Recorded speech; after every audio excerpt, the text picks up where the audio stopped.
Nandito ako sa punto ng buhay ko kung saan naiisip ko ng sumuko pagkat gulong-gulo na ang aking isipan. Kung ipaglalaban pa ba kita o tuluyang kakalimutan? Gusto ko pa sanang lumaban pero pagod na ang aking isipan sapagkat maraming umiikot na katanungan kagaya ng bakit bigla mo na lang akong iniwan. Oo, mahal na mahal kita. Pero bakit mo ako laging sinasaktan? Akala ko ba mahal mo rin ako? Pero bakit mo dinudurog ang aking puso? Ano bang nagawa ko para saktan at pahirapan mo ako ng ganito? Ginawa ko naman lahat ng gusto mo. Pero bakit di pa rin to sapat para sa'yo? Naalala ko nung tayo ay bago pa.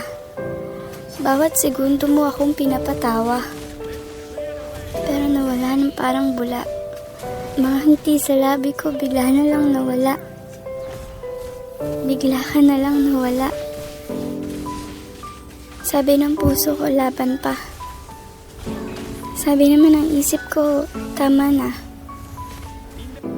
Alin ba ang dapat kong paniwalaan?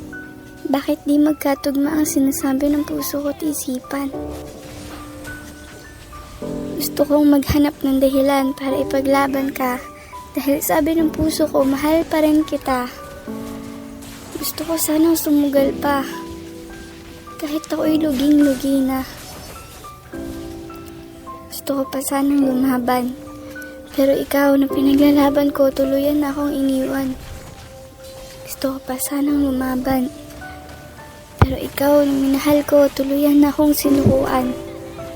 Hindi ko rin alam kung magpapaalam na ba dahil sa totoo lang mahal ng mahal pa rin kita.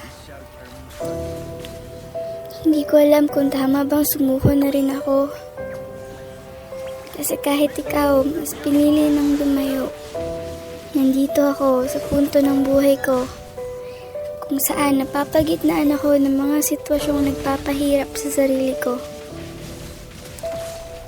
Lalaban pa ba o magpapaalam na? Mamahalin pa rin ba kita? O hahayaan na kita maging masaya?